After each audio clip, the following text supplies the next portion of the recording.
What up, everybody? Today I'm at the Lost Sea in Tennessee.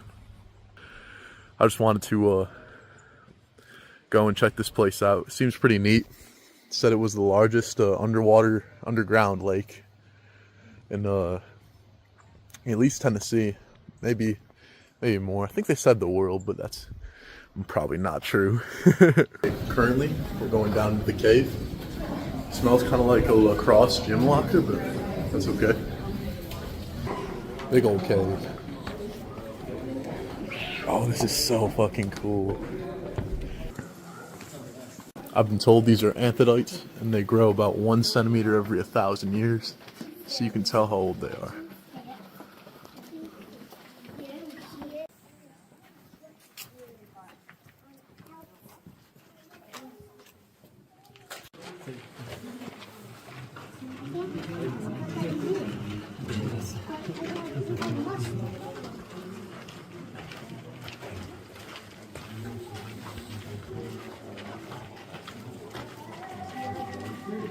I wonder who TR Handy is. I know, yeah. It sounds like a Bart Simpson.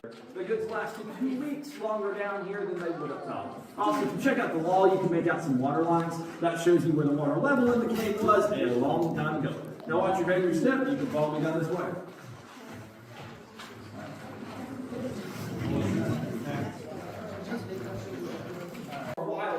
Which is where you can actually camp out in our cave and explore some of its crawls, which are what those are. Now, if that interests you, I recommend you check out our website. It's got all the information you need, but I will tell you some history about the big room. So first, in 1940, a 90-foot pit was discovered in there, and in it were the remains of an ancient 20,000-year-old. Mostly, it's just been used for tourist purposes. The bar, the shelter. It was a mushroom farm in the 40s. Why not? I don't think they taste good, to be honest with you. They look like they taste good. I don't think so. That this green stuff you can see over here a little bit. I'm sorry. It's brought in on people's feet. Very interesting stuff. So this got actually wired electricity in 1964 when it first was being renovated. This is really cool.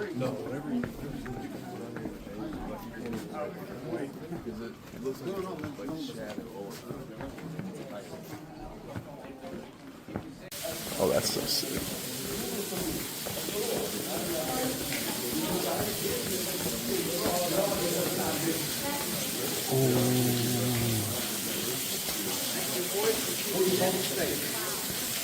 I asked someone at the gas station before coming here what it would be like. They said, "Oh, it's just a muddy puddle." This is so cool. It's way cooler than just a muddy puddle. This is the coolest muddy puddle.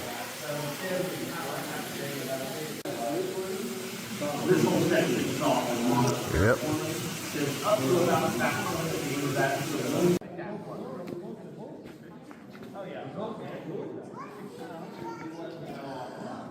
Oh yeah, it's just a puddle.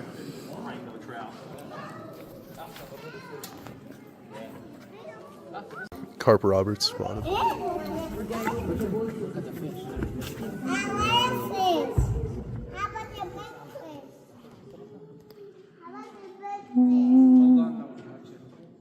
Congratulations, you are sailing the Lost Sea. This is North America's largest underground lake, and it's also the biggest room we can get into.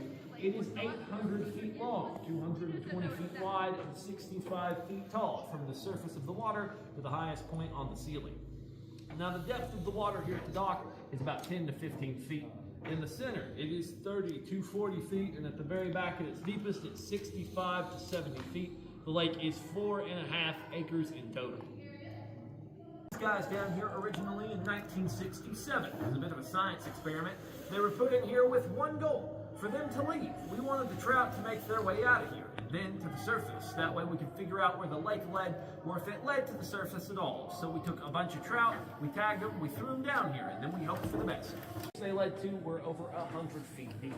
They attempted to fully map the passages, but they ran into a lot of problems.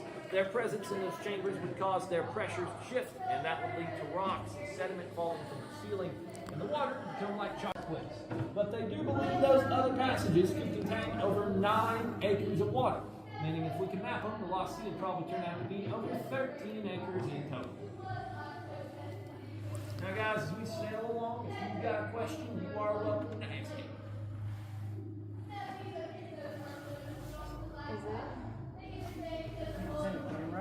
You could send like a submersible drone, a piece of equipment. It's been considered and talked about over the years, but eventually it's just been decided that it's really not worth the pursuit.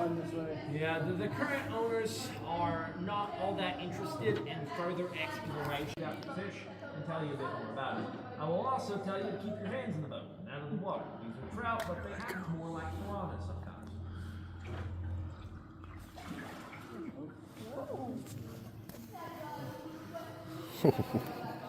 It's a lot.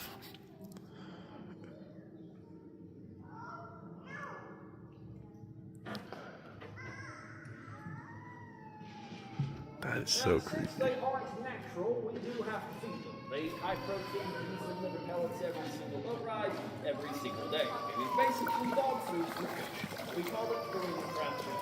And since they eat so good, they usually get pretty big. The biggest fish we ever had was Trevor. Trevor was 16 pounds, 7 ounces, 3 inches over 2 feet long. You may have seen Trevor on display in the lobby with the boxes. So fun fact, Trevor. Looks like your pan after you cook some bacon. Starting over here, you guys will also see Bessie, the milking cow. She's our most active stalactite. She drips about 39 times a minute. If you get dripped on by Bessie or her sisters, it is a cave's kiss, and it will bring you good luck.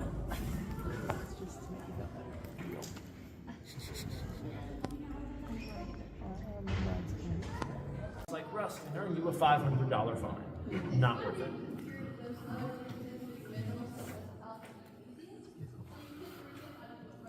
Now guys, as we sail back towards the dock, if you have a question of any kind, you're welcome. There have been no documented deaths in the case. Nearby is a different story. During the Civil War, a Union soldier was actually sent to infiltrate and spy on the Out of the cavern. Overall, very fun trip. Worth the detour on the way home.